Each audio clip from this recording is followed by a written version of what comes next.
Dominic Thorpe had built everything with his own hands. The construction company he started from scratch 15 years ago now employed over 100 people across Nevada. He'd married his college sweetheart, Vanessa, and they had 2 children, Lily, now 8, and Connor, 12. Their sprawling ranch-style home on the outskirts of Reno stood as a testament to his success, a success that had required sacrifice. "I'll be home by Wednesday night," Dominic told Vanessa over the phone. The St. Louis project was behind schedule, and as always, he was the one who had to fix it. At 42, his once jet black hair now showed silver at the temples, but he remained physically imposing, a man who still worked alongside his crews when necessary.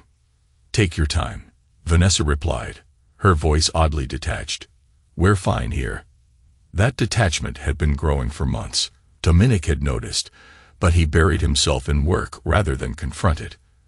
Vanessa, once vibrant and passionate about her photography career, had become distant. She'd started a local studio 3 years ago, specializing in family portraits and wedding photography. Her newfound independence had coincided with their growing apart. What Dominic didn't know as he hung up was that Thomas Bellwood had been visiting his home regularly during his absences. Thomas, a local gallery owner who had offered to showcase Vanessa's work, had become much more than a business contact. "Is Daddy coming home?" Lily asked as Vanessa set down her phone. "Not until Wednesday," Vanessa answered, exchanging a glance with Thomas, who sat casually at their kitchen island, drinking coffee from Dominic's favorite mug. Connor watched this exchange silently from the doorway.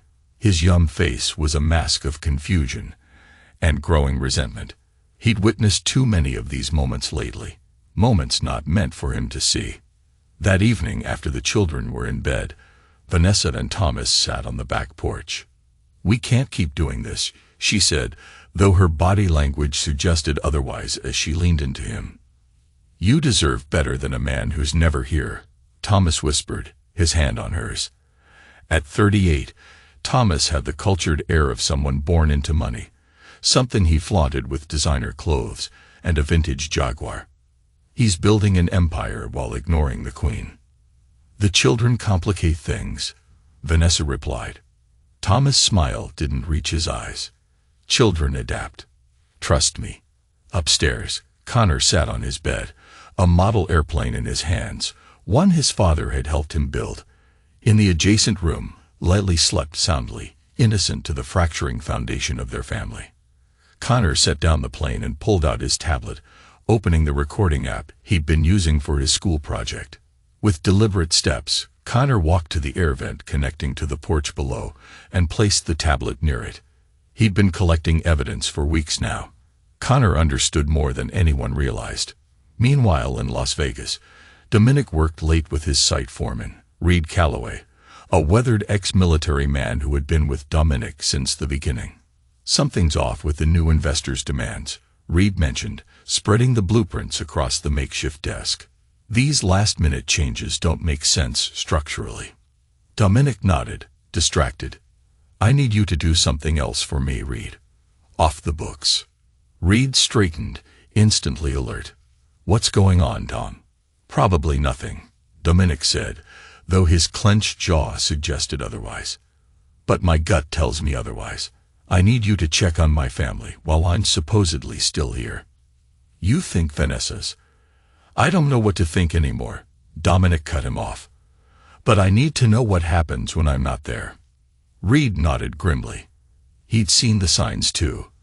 The way Vanessa had acted at the company Christmas party. How she'd been evasive when they'd run into each other in town.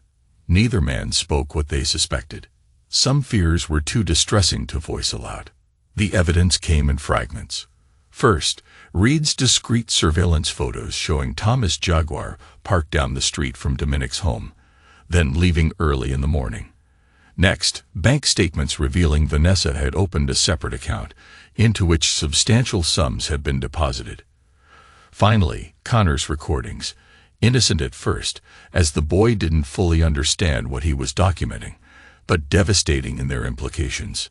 Dominic sat in his hotel room, listening to his son's inadvertent surveillance, His hands trembled not with sadness, but with a cold, calculated anger that transformed something fundamental within him. "We could leave together," Thomas' voice echoed from the speaker. "Start fresh.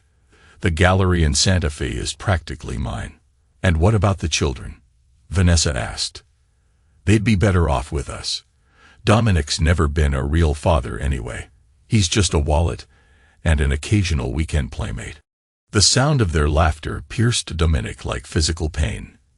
Reed watched his friend transform before his eyes. "What are you going to do?"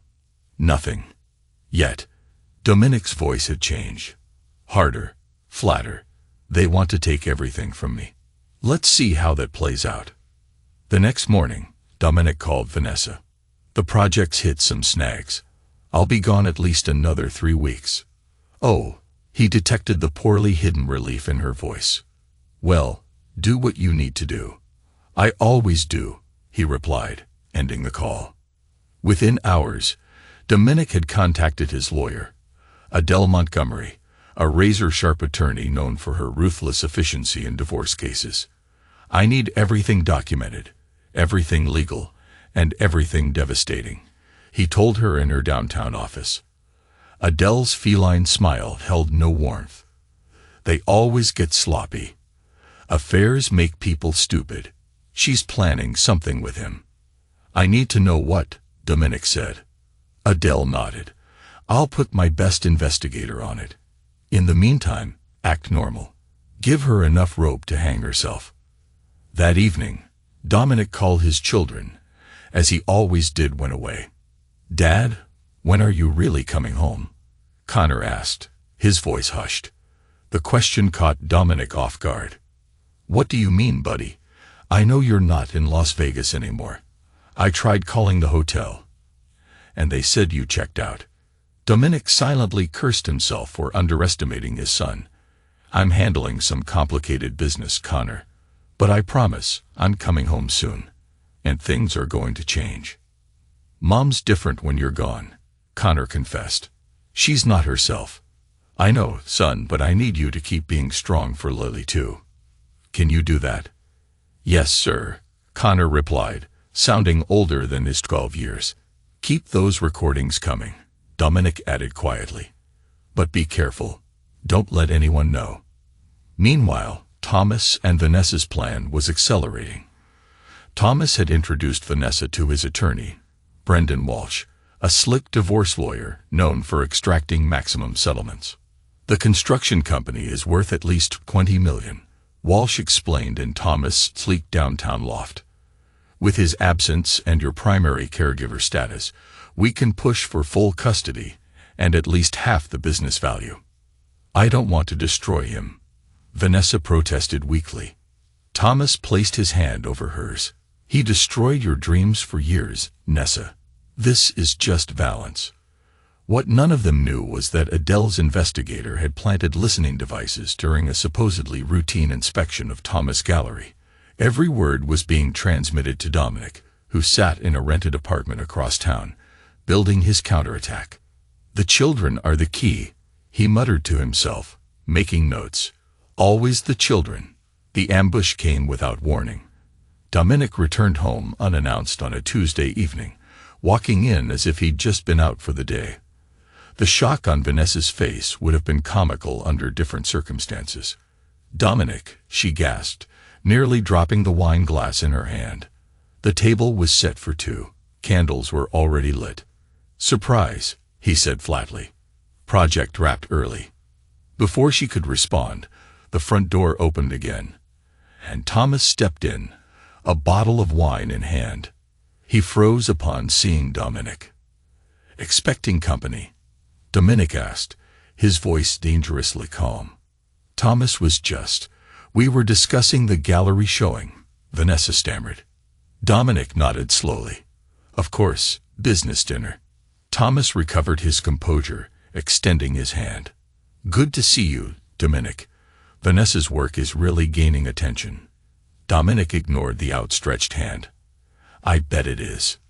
The tension was broken by the children thundering down the stairs, Connor leading with Lily close behind. "Dad." Lily launched herself into his arms, Dominic caught her, his heart expression momentarily softening. Connor held back, his eyes darting between the adults, understanding far too much. Mr. Bellwood was just leaving, Dominic said, his eyes never leaving Vanessa's face. Thomas retreated with practiced dignity. We'll reschedule, Vanessa. Lovely to see the family reunited. After he left, an unnatural quiet descended on the house. Dominic spent the evening playing with the children, acting as if nothing was wrong. Vanessa moved around them like a ghost, unsure of what Dominic knew or suspected. That night, after the children were asleep, the confrontation finally came. How long? Dominic asked simply, standing in their bedroom doorway. Vanessa sat at her vanity, removing her makeup with trembling hands. How long what? Don't. His voice cut like a blade. Respect me enough not to play foolish. She set down her cloth, meeting his eyes in the mirror. 6 months. But it's more than just. It's not what you think. It's exactly what I think. You and Thomas planning to take my children and half my company while I'm building our future. The color drained from her face. How did you know about Brendan Walsh? About the Santa Fe Gallery? About all of it? Dominic stepped into the room, closing the door behind him. I know everything, Vanessa. Every meeting, every plan, every lie. The children deserve stability, she whispered. You're never here. And I'm supposed to believe they'd have that with a man who's helping their mother betray their father. Dominic laughed without humor. You haven't filed yet, which means you're still building your case, gathering evidence of my absence and neglect. It's not like that, she protested weakly. Here's what's going to happen. Dominic continued as if she hadn't spoken. We're going to continue as normal for now. You'll tell Thomas to back off temporarily. I'll be the devoted husband returning to save our marriage. And why would I do that? Dominic placed a thumb drive on her vanity. Because if you don't, the recordings on this drive go to everyone we know. Your parents, who funded your studio and adore me, by the way. Your church friends. Everyone. Fear flickered across her face. You're blackmailing me. I'm giving you a chance to do this with dignity, he corrected her. File for divorce now, and it gets ugly immediately. Wait, play by my rules. And maybe you walk away with something. The next morning, Dominic was the perfect father, making breakfast for the children, kissing Vanessa on the cheek before leaving for the office. To anyone watching, they were the ideal family. But Connor knew better. That afternoon, he approached his father in the garage, where Dominic was organizing tools with methodical precision. Are you and Mom getting divorced? He asked directly. Dominic considered his son carefully. Why do you ask that? Because she's different when you're gone. And because of Mr. Bellwood. Dominic set down his tools and faced his son fully. Connor, adult relationships are complicated. But I want you to know that whatever happens between your mother and me has nothing to do with how much we both love you and Lily. She's going to try to take us away from you, isn't she? Connor's insight was unsettling. What makes you say that? I heard her talking to Mr. Bellwood. They didn't know I was listening. Connor's eyes welled with tears. I don't want to go with them. Dominic pulled his son into a fierce embrace. Nobody is taking you anywhere you don't want to go. I promise you that.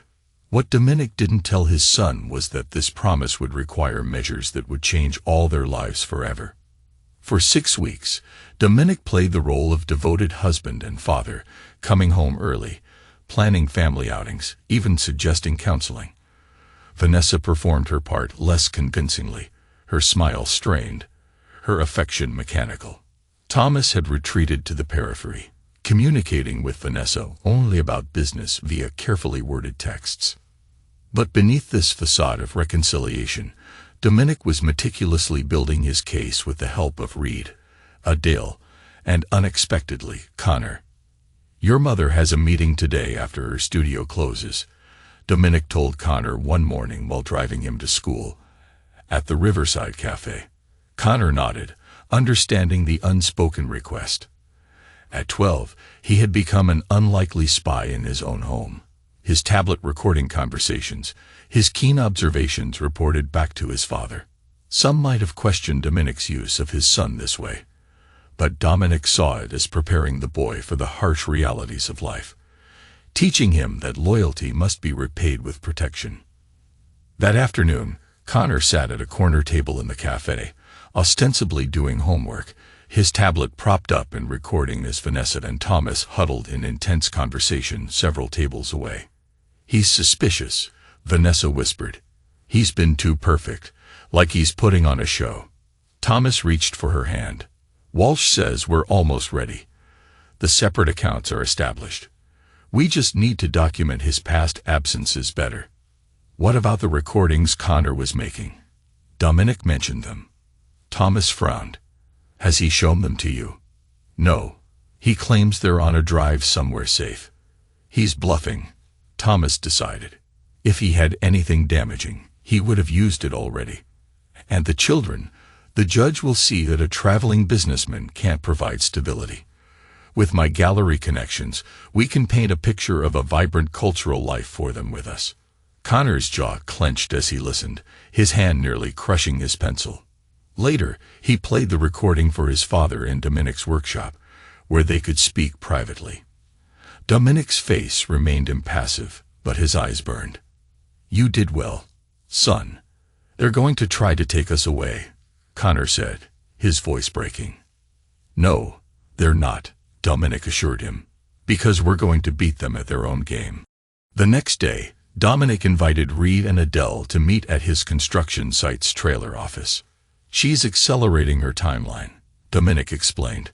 "We need to implement Phase 2. Adele nodded. "The financial restructuring is complete. Thorpe Construction is now held by the Irrevocable Trust with the children as beneficiaries, and you as trustee. If she files now, there's technically no company for her to claim half of." "And the personal accounts?" Dominic asked. "Legally transferred to project operational funds," Reed confirmed. "On paper, you're cash poor right now. Everything is tied up in ongoing projects." "She'll claim fraud," Adele warned. Dominic's smile was cold. "Let her. By the time this is over, fraud will be the least of her concerns."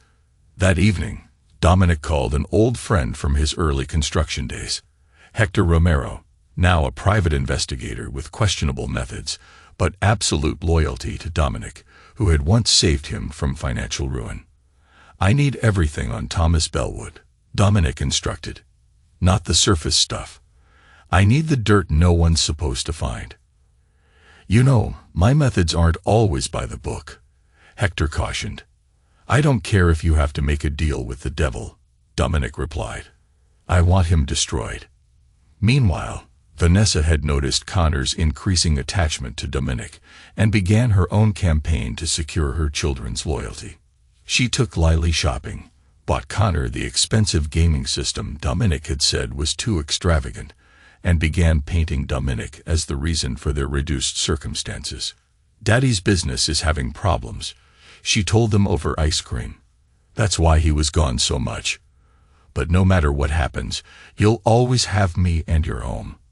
Lily accepted this with childish faith, but Connor's eyes reflected skepticism. "Dad says the business is doing better than ever," he challenged. Vanessa's smile tightened. "Your father doesn't always tell us everything, honey." Later that night, Connor reported this conversation to Dominic, who was working late in his home office. "She's trying to turn Lily against you," Connor said anxiously. Dominic closed his laptop. "Connor, what I'm about to ask you is a lot for someone your age, but I need you to be the man of the house when I can't be." "What do you mean?" "Your mother is going to file for divorce soon. When she does, she'll try to limit my time with you and Lily. I need you to be Lily's protector. Keep her close. And most importantly, I need you to continue being my eyes and ears." Connor nodded solemnly. "I won't let you down, Dad." Dominic placed a hand on his son's shoulder. "There's something else. I've set up accounts for both you and Lily for college and beyond. No matter what happens with the divorce, that money is protected." What Dominic didn't tell Connor was that those accounts were also monitoring devices. Any attempt by Vanessa or Thomas to access them would trigger alerts and create evidence of financial interference. The chess game was becoming more complex by the day, with the children as unwitting pawns and Dominic moving pieces with ruthless precision. The divorce filing came 3 months after Dominic's surprise return.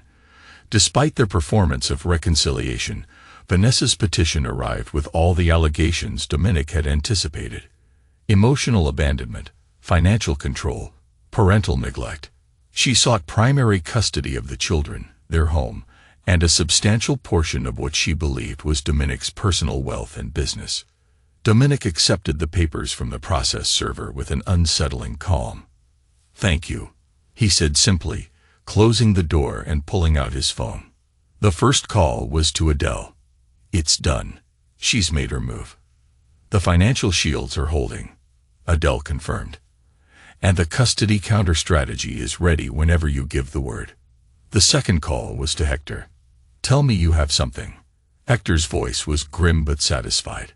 "Oh, I have something all right. Thomas Bellwood isn't even his real name. Meet me at the usual place in an hour." The usual place was a storage unit facility on the outskirts of town.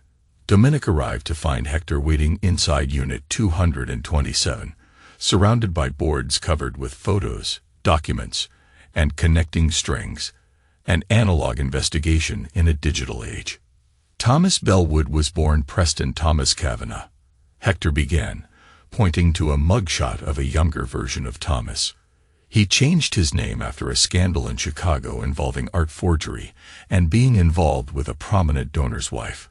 He wasn't charged. His father's connections saw to that. But the name change and move west gave him a fresh start. Dominic studied the evidence. This helps, but it's not enough to destroy him. "Oh, I'm just getting started," Hector grinned. "Your boy Thomas has a pattern. He finds wealthy, professionally frustrated women, mentors them, charms them, and then uses them to access their money or connections, sometimes both." "Vanessa isn't wealthy," Dominic pointed out. "No, but you are. And her photography studio connects her to all the wealthy families in town." Hector pinned up more photos. "He's done this in 3 cities that I can trace: Chicago, Portland, and now here. But here's where it gets interesting. In Portland, he left behind a wife and child." Dominic's eyes widened. "He's still married. Technically divorced, but he's significantly behind on child support. There's a warrant for his arrest in Oregon," Hector said, handing over a thick file. "And here's the piece de resistance. He's been selling forgeries through his gallery. Not the main exhibitions, those are legitimate to maintain his cover, but special private collections for selected clients." "Can you prove it?" "I acquired one of his recent sales." Hector unwrapped a small canvas. "This supposed early work by Carson Walsh was created about 3 months ago in a studio in Oakland. I have the actual artist on record." Dominic's smile was predatory. "This is perfect." While Dominic plotted Thomas's destruction, Vanessa implemented her own strategy, focusing on the children. She filed for an emergency custody order, claiming Dominic's rage after the divorce filing made him a threat to their well-being. That evening, a sheriff's deputy arrived at Dominic's door. "Dominic Thorpe." The deputy looked uncomfortable. "I have a temporary order for you to vacate the premises. You're to have no contact with your children until the emergency custody hearing next Friday." Dominic had anticipated this move, but still felt the burn of rage behind his eyes. He nodded calmly. "May I at least say goodbye to my children?" "They're not here, sir. Mrs. Thorpe took them to her sister's for the night." After the deputy left, Dominic called Connor's cell phone, which went straight to voicemail. Instead of leaving a message, he sent a text: "Stay strong. Trust the plan." The next morning, Dominic appeared at Adele's office before normal business hours. "She's taken the children and gotten a protective order," he said without preamble. Adele nodded. "As expected, our counterfiling is ready.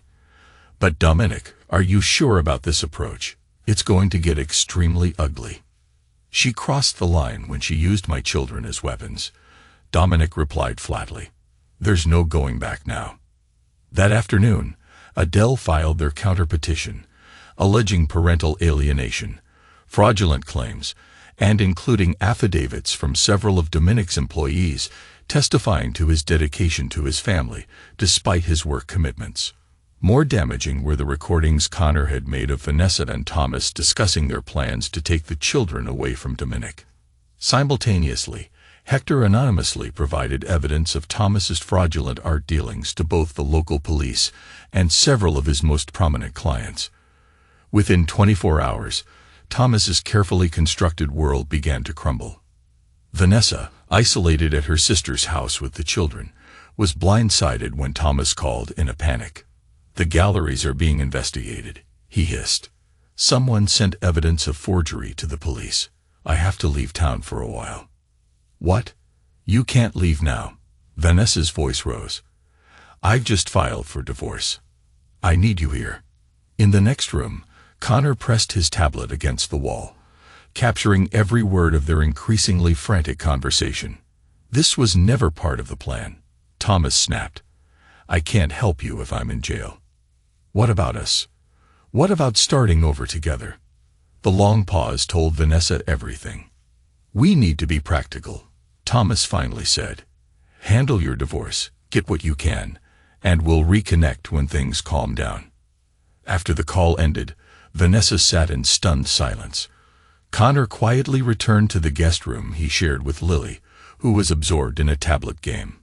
He sent the recording to his father with a simple message. She knows he's leaving her. Dominic received this information in the temporary apartment he'd rented. His expression didn't change, but something dark flickered in his eyes. He made a single call to Hector. Accelerate the timeline, he ordered. It's time for Thomas Bellwood to completely self-destruct. The emergency custody hearing was scheduled for Friday, but by Wednesday, Thomas Bellwood's world had imploded. Police had seized artwork from his gallery. Former clients were filing lawsuits, and his past in Portland had caught up with him in the form of officials seeking back child support payments. Most devastating was the anonymous tip to the local art community revealing his true identity and past scandals. Vanessa arrived at the gallery to find it closed, a police notice on the door. Her calls to Thomas went unanswered. When she finally reached him that evening, his true character emerged. This is your husband's doing, Thomas snarled. He must have hired someone. What are you going to do? Vanessa asked, her voice small and frightened. She was alone with the children at her sister's house, increasingly aware of how precarious her position had become. I'm leaving tonight. My contact in Mexico can set me up with a new start. What about me? What about our plans? Thomas laughed bitterly. Our plans? Wake up, Vanessa. Our plan was for you to get half of a multi-million-dollar construction company. That's not happening now, is it? Your husband's too smart. He's protected his assets somehow. So you're just abandoning me. Tears streamed down her face. You still have the children, Thomas replied coldly. Use them. Make him pay for custodial peace. After hanging up, Vanessa collapsed onto the guest bed, her world crumbling around her. From the hallway, Connor recorded her subsequent call to her divorce attorney, where she frantically tried to salvage her case. There must be something we can do, she pleaded. He's hidden the money somewhere, I know it. Mrs. Thorpe, her attorney said grimly, your position has weakened considerably. Mr. Bellwood was a key character witness for your claims of Mr. Thorpe's negligence. With his credibility destroyed, and these recordings of you two planning to use the children as leverage, I must advise you to consider a settlement. A settlement? He's taken everything. Not the children. You still have primary custody under the temporary order. The calculation that crossed Vanessa's face would have shocked anyone who knew her before all this began. Then we use that. He'll pay anything to see them. Connor silently retreated from the door, clutching his tablet with white-knuckled hands. His text to his father was brief. Mom's going to use us to get money. Dominic read this message in Adele's office, where they were preparing for the custody hearing. His lawyer watched his face harden into something frightening. "She's crossed the final line," he said quietly. "Dominic," Adele cautioned, "whatever you're thinking." "I want full custody," he cut her off. "Not joint. Full. And I want her stripped of everything." "That's unlikely, given." "Make it happen," he interrupted again. "We have the recordings. We have evidence of her conspiracy with a known fraud. And now we have her explicitly stating she's using the children as financial pawns." Adele studied him carefully. "There's something else we could use, but it's risky." "What?" "Your son. He could testify to what he's witnessed. Children's testimony, especially at his age, can be powerful." Dominic's immediate instinct was to refuse. Putting Connor on the stand would expose him to trauma no child should experience. But then he remembered Vanessa's cold calculation, her willingness to use their children as commodities. "Let me talk to him," Dominic finally said. It has to be his choice. That evening, despite the protective order, Dominic met Connor in a park near his sister's house. The boy had snuck out after dinner, telling his aunt he was getting something from the car. "Dad!" Connor embraced him fiercely. Dominic held his son tightly. "I don't have much time. Are you okay? Is Lily okay?" "We're fine, but Mom's different now. Scary different. She keeps talking about making you pay." Dominic knelt to meet his son's eyes. "Connor, I need to ask you something important. Would you be willing to speak to the judge about what you've seen and heard? It would mean answering questions in court with your mother present." Connor didn't hesitate. "Yes, I have all the recordings too. It won't be easy," Dominic warned. "People will say I manipulated you or turned you against your mother." "I know what I saw," Connor replied with a certainty beyond his years. "I know what's true." As they parted, Connor handed over his tablet. "Everything's on here. The passwords are in our special code." This special code was a system Dominic and Connor had developed years ago during a phase when Connor was obsessed with spies. A simple cipher based on baseball statistics that only father and son understood. Back at his apartment, Dominic reviewed the recordings, each more damning than the last. Vanessa and Thomas plotting financial strategies, discussing how to limit Dominic's access to the children, even Vanessa coaching Lily on what to say about her father being scary sometimes. The final recording from just hours earlier captured Vanessa on the phone with someone, presumably Thomas again. "I don't care what it takes," she was saying, her voice hard with desperation. "I need those account passwords.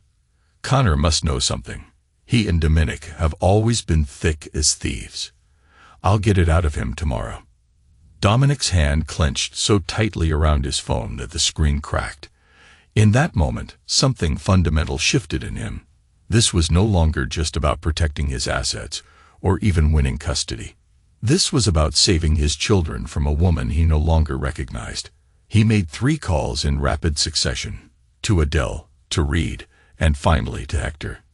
Each conversation was brief and focused on a single objective: ensuring that Vanessa Thorpe would regret ever threatening their children.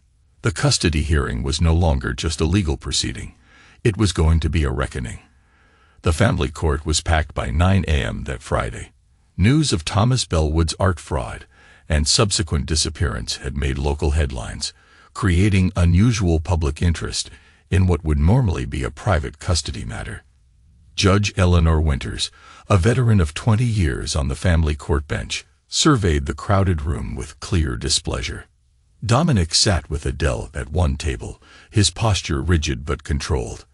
Across the aisle, Vanessa appeared with her attorney, Brendan Walsh, looking significantly less polished than in his promotional materials. Vanessa herself had the hollow-eyed look of someone who hadn't slept in days. The children were not initially present, being kept in a waiting room with a court-appointed guardian. "Before we begin," Judge Winters announced, "I want to make clear that my primary concern is the welfare of the Thorpe children. I've reviewed the emergency petition, the counter-petition, and the submitted evidence. This hearing will determine temporary custody arrangements until the divorce proceedings are further along." Walsh rose first, portraying Vanessa as a devoted mother suddenly abandoned by a workaholic husband who had systematically drained their accounts upon learning of the divorce. He painted Dominic as vindictive and manipulative, suggesting the recordings were edited or obtained under duress. Furthermore, Your Honor, Walsh continued smoothly, Mr. Thorpe has clearly orchestrated the recent troubles of Mr. Bellwood to discredit my client by association. This pattern of vindictive behavior makes him unsuitable for custody. When Adele's turn came, her approach was methodical and devastating. Rather than making speeches, she simply presented evidence. The unedited recordings, financial records showing how Thorpe Construction had been legally restructured years earlier as part of standard business planning, and affidavits from Connor's teachers noting his academic decline during the months Dominic was supposedly being kept from the children. Your Honor, Adele concluded, what we have here is not a vindictive father, but a mother who conspired with her paramour to separate Mr. Thorpe from both his children and his livelihood. The temporary protective order was obtained under false pretenses, as evidenced by Mr. Thorpe's son's own recordings. Judge Winters frowned. These recordings were made by a 12-year-old boy, without the knowledge or consent of his mother. Yes, Your Honor, Adele acknowledged. Connor Thorpe began recording conversations in his home initially for a school project on family oral histories. What he captured instead was the systematic plotting of his mother and Mr. Bellwood. I'd like to hear from the children, the judge decided, particularly Connor given his role in this evidence. Connor entered the courtroom looking smaller than his 12 years in a pressed shirt and tie. His eyes found his father immediately, drawing strength from Dominic's reassuring nod. After establishing Connor's understanding of truth versus lies, Judge Winters asked him directly about the recordings. Did your father ask you to make these recordings, Connor? No, Mom, Connor replied. I started doing it on my own, because... He hesitated, glancing at his mother. You can speak freely here, the judge encouraged. Because Mom was different when Dad was gone. She and Mr. Bellwood talked about taking us away, about making Dad pay. I was scared. And when did your father find out about these recordings? After he came home early and found Mr. Bellwood at our house. I showed him then, because I thought he should know the truth. Walsh objected, claiming parental manipulation, but the judge overruled him. Connor, she continued, has your father ever asked you to say anything specific about your mother in court today? No, Mom. He just said to tell the truth. Vanessa's face had gone from pale to ashen. When 8-year-old Lily was brought in next, she appeared confused and anxious, clutching a small stuffed rabbit. Hi, Lily, the judge said gently. I just want to ask you a few questions about your mom and dad. Okay. Lily nodded timidly. Do you spend time with your dad? Not anymore, Lily answered. Mommy says he's too busy with work to see us. And before that, did he spend time with you when he was home? Lily brightened. He taught me to ride my bike and helps with my science projects. We have daddy-daughter dates on Saturdays when he's home. Has your dad ever scared you or made you feel unsafe? Lily looked genuinely confused. No, Daddy's the one who checks for monsters under the bed. Lily, the judge said carefully, did your mom ever tell you to say anything about your dad being scary? The little girl's eyes darted to her mother. She said to remember the time Daddy yelled, but he only yelled because I almost ran into the street. He was scared, not mean. After the children were escorted out, Judge Winters called a brief recess. When proceedings resumed, her expression had hardened. Based on the evidence presented, I'm inclined to vacate the emergency custody order. However, before I make my final ruling, there's an unusual request. She turned to Connor's guardian, Ad Lytham. Connor has asked to present additional evidence he believes is relevant. Walsh leaped to his feet. Your Honor, this is highly irregular. What additional evidence could a child possibly have that hasn't been submitted by counsel? The judge silenced him with a look. Mr. Walsh, given that this child's recordings form the backbone of your opponent's case, I'm inclined to hear what else he may have documented. Connor was brought back into the courtroom, this time carrying his tablet. He approached the bench with surprising composure. "Your Honor," he began, his voice initially trembling but steadying as he continued, "I'd like to play a video from Mom's phone." Vanessa's sharp intake of breath was audible throughout the courtroom. "Objection," Walsh called. Any such video would be obtained without consent and potentially in violation of privacy laws. "Your Honor," Connor interjected before the judge could rule, "I didn't take Mom's phone. She sent this video herself, to Dad's phone, 2 days after he got locked out of our house." Judge Winters raised an eyebrow. "Proceed, Connor." The courtroom fell silent as Connor connected his tablet to the courtroom's display system. The video began playing, showing Vanessa in what appeared to be the master bedroom of the Thorpe home. Her expression was triumphant, almost cruel. "I thought you should see how well we're doing without you," Vanessa's recorded voice echoed through the courtroom. The camera panned to show Thomas lounging on Dominic's side of the bed, then moved to capture photographs of the children displayed on the dresser. "They don't even ask about you anymore," she continued. "Connor's gotten over his daddy worship, and Lily barely remembers your weekend outings."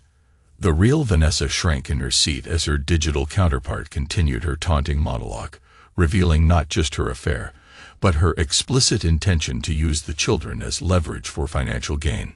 Most damning was the moment Thomas appeared beside her, taking the phone to add his own message. "Face it, Thorpe. You've lost your family. Soon you'll lose everything else too. Going after my gallery. Two can play that game." The video ended with Vanessa's laugh and a final twist of the knife. "Enjoy your lonely apartment while we enjoy your house, your bed, and your children's love." The silence that followed was absolute. Judge Winters' face had transformed from judicial neutrality to barely contained outrage. "Mrs. Thorpe," she finally said, her voice dangerously quiet, "would you care to explain this video?" Vanessa seemed to collapse inward. "I was angry. Thomas said it would help our negotiating position if Dominic thought the children had forgotten him." "Negotiating position?" the judge repeated flatly. "You mean using your children as pawns in a financial dispute with their father?" Walsh attempted to interject, but the judge silenced him with a raised hand. "I've seen enough," she declared. "The emergency custody order is not only vacated, but was clearly obtained under false pretenses. Temporary custody of both children is awarded to Mr. Thorpe, with Mrs. Thorpe granted supervised visitation only until the final custody hearing." She turned to Dominic. "Mr. Thorpe, while the court sympathizes with your position, I must caution against using children as intelligence gatherers in family disputes. However, given the circumstances and the clear, unprompted nature of Connor's recordings, I'm making an exception in this case." As the judge continued outlining the terms of her ruling, Dominic maintained his composure, but his eyes never left Vanessa's face. There was no triumph in his expression, only a cold finality that made Vanessa finally understand what she had unleashed. Outside the courtroom, as Dominic embraced his children, Vanessa approached, her face streaked with tears. "Dominic, please," she began. "This has all gone too far. We can work something out." Dominic straightened, positioning himself between her and the children. "There's nothing to work out. You showed exactly who you are." "I made a mistake," she pleaded, "but they're still my children." "You forfeited that claim when you used them as weapons," Dominic replied, his voice low enough that the children couldn't hear. "This is just the beginning, Vanessa. By the time I'm done, you'll have nothing. Not the house, not money, not even unsupervised time with them." "You can't be this cruel," she whispered. Dominic's smile never reached his eyes. "I learned from the best." The weeks following the custody hearing were a systematic dismantling of Vanessa's life. With Thomas Bellwood having fled to Mexico to avoid fraud charges and child support enforcement, she found herself alone facing not just divorce proceedings, but potential criminal charges for her role in what prosecutors were calling a conspiracy to commit financial fraud related to Thomas's gallery operations. Dominic had returned to the family home with the children, while Vanessa moved into a small apartment paid for by her increasingly skeptical parents. Her photography business suffered as clients, hearing rumors of the court case, quietly took their business elsewhere. The financial resources she had counted on, Thomas's gallery connections, and her share of Dominic's assets, had evaporated. "We need to discuss a settlement," Brendan Walsh advised in his office, looking distinctly uncomfortable. "The evidence against you is substantial, and Mr. Thorpe's legal team is pushing for full custody with only minimal visitation rights for you." "He can't take my children," Vanessa insisted, though her voice lacked conviction. "Mrs. Thorpe," Walsh said, "the video you sent him alone is evidence of parental alienation. Add to that the recorded conversations about using the children for financial leverage, and your case for even joint custody is extremely weak." "What about the business?" "He can't have hidden everything. The business restructuring was legally done years ago with proper documentation. The trust for the children was established when they were born. I've had forensic accountants look at everything. It's airtight." Vanessa's world continued to contract. Her sister, initially supportive, had grown distant after seeing the courtroom video. Her parents, conservative and traditional, were openly discussing their disappointment in her choices. Friends who had rallied around the narrative of an abandoned wife had retreated in the face of evidence to the contrary. Most painful was Connor's coldness. During supervised visitations, he remained polite but detached, answering her questions with minimal responses. Lily still showed affection, but even she had begun to echo her brother's reserve, watching Vanessa with confused, wary eyes. "They're turning my children against me," Vanessa complained to the visitation supervisor. The woman, a veteran social worker named Helen, replied with professional neutrality, "Children are perceptive, Mrs. Thorpe. Connor in particular understands more than you might think." Meanwhile, Dominic was rebuilding his family with methodical care.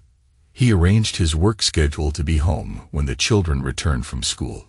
He hired a housekeeper to maintain the home, but insisted on cooking dinner himself most nights, establishing new family rituals to replace the fractured old ones.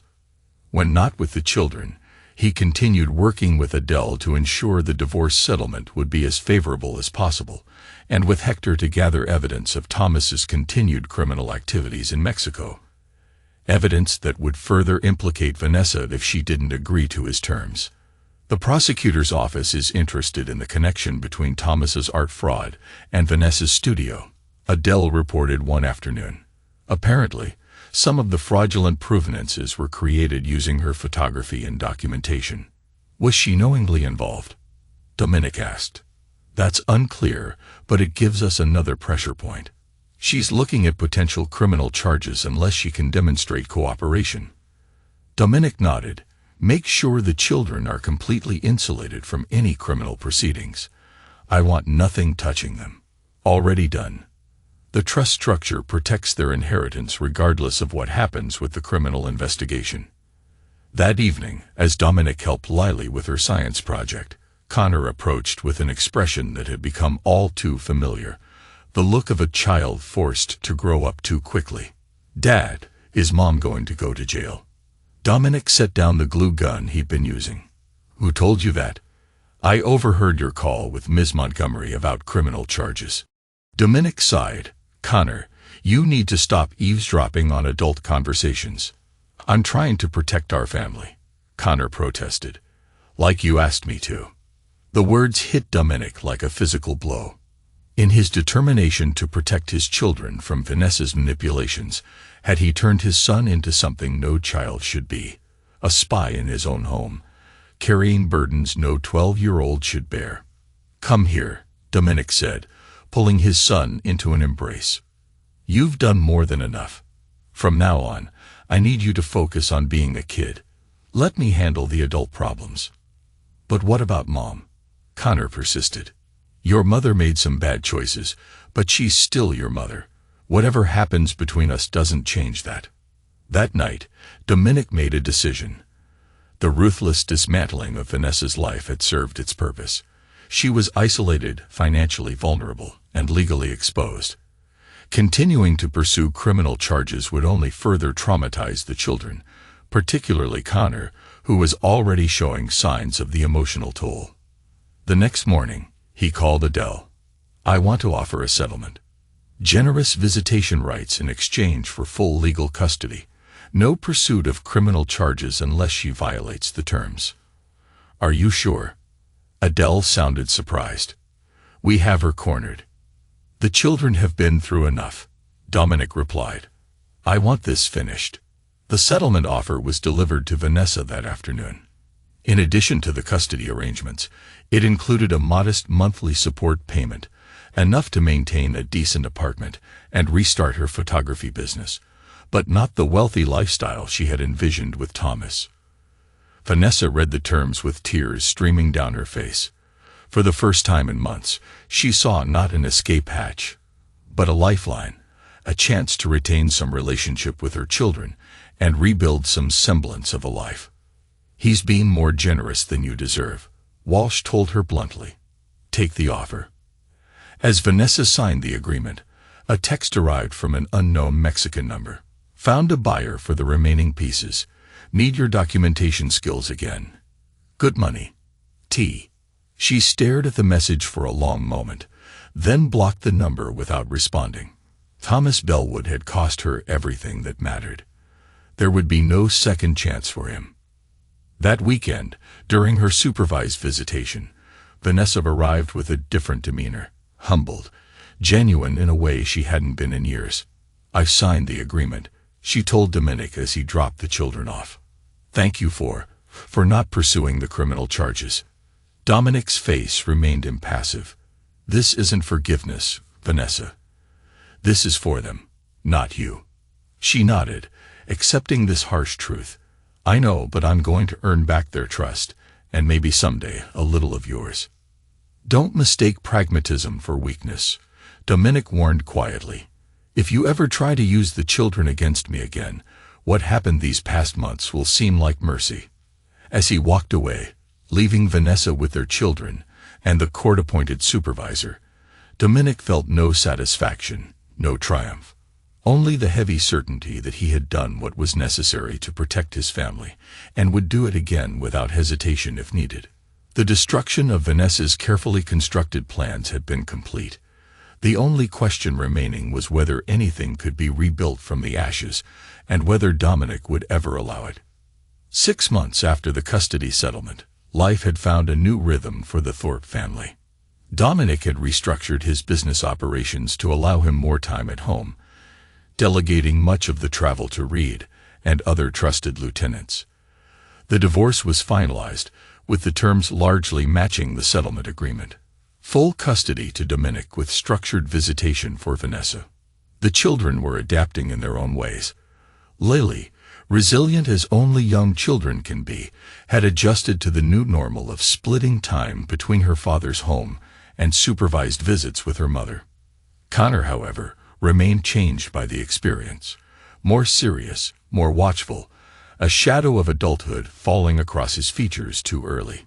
On a crisp Saturday morning, Dominic sat on the sidelines of Connor's baseball game, watching his son pitch with focused intensity. Beside him sat Helen, the social worker who had supervised the early visitations and had since become something like a family counselor. "He's still carrying too much," Helen observed, nodding toward Connor. "Taking responsibility for things no child should." Dominic sighed. "I know, I've tried telling him it's not his job to protect the family anymore, but you made it his job during the divorce," Helen finished gently. "Children take those assignments seriously. Dominic, they don't easily relinquish them." On the pitcher's mound, Connor struck out another batter, his face showing no joy in the accomplishment, only grim satisfaction at a task well executed. "He reminds me of myself at that age," Dominic admitted. "Too serious, too determined to control everything." "Is that what you want for him?" The question lingered between them as the inning ended and Connor jogged to the dugout, exchanging no high fives with teammates, his eyes immediately seeking his father for approval. Later that day, As they celebrated the team's victory with ice cream, Dominic broached a difficult subject. Your mom called yesterday. She's completed the parenting classes and therapy sessions. The court's considering removing the supervision requirement for her visitations. Connor's spoon paused halfway to his mouth. Are you going to fight it? I'm asking what you think about it. Dominic replied carefully. Does it matter what I think? You're the one who decides everything. The bitterness in his son's voice caught Dominic off guard. Connor, of course, it matters. But I'm still the parent here. Like Mom was the parent when she was trying to take us away, Connor challenged. Dominic set down his own spoon, studying his son. Is that what this has been about? You becoming the parent because you don't trust either of us to do it right? Connor's eyes filled with tears, which he stubbornly refused to let fall. I just don't want things to change again. Every time they change, it gets worse. That evening, after both children were asleep, Dominic sat alone in his home office, reflecting on the past year's events. On his desk sat a folder containing the final piece of leverage he had maintained against Vanessa. Evidence linking her more explicitly to Thomas's art fraud scheme. Evidence he had chosen not to use in the settlement. His phone buzzed with a text from Hector. Bellwood spotted back in the States. San Diego area. Want me to notify authorities? Dominic stared at the message, feeling the familiar cold rage stirring in his chest. Thomas had escaped the full consequences of his actions, fleeing to Mexico, while Vanessa faced the wreckage alone. Part of him, a significant part, wanted to see Thomas pay for his role in nearly destroying his family. But another voice spoke louder. Connor's bitter accusation, the realization that his son was becoming a mirror of his own worst qualities. The ruthlessness, the inability to let go, the need for complete control. No, he texted back. Let it go. Hector's response was immediate. You sure? After everything he did. Dominic started to type a justification, then deleted it. Yes, we're done with him.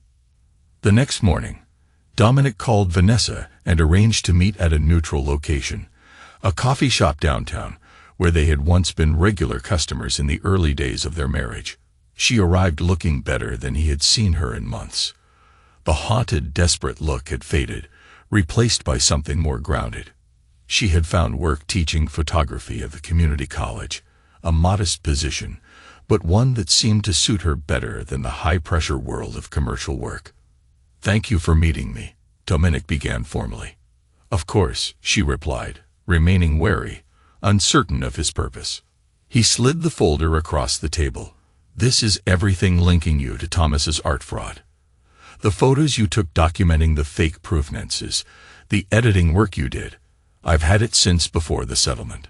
Vanessa stared at the folder, her face draining of color. Why are you giving this to me now? Because I'm done, Dominic said simply, not forgiving, not forgetting, but done.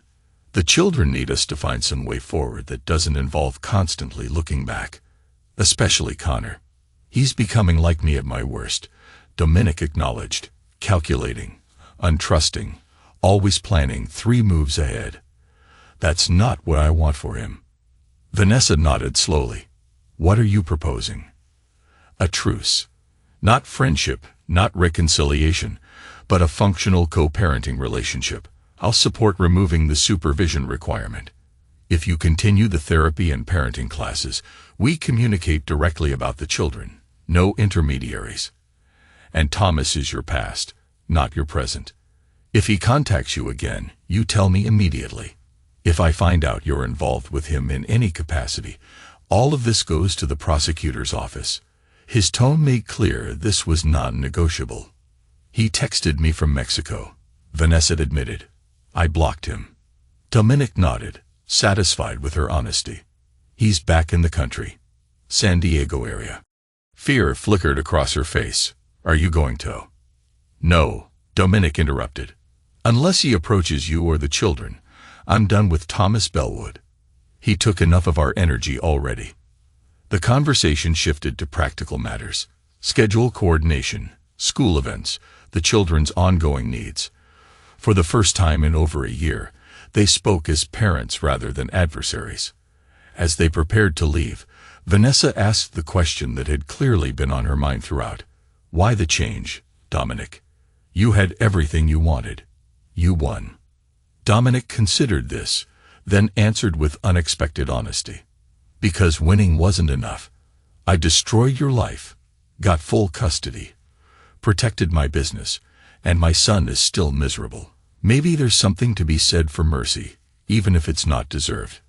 Is that what this is? Mercy?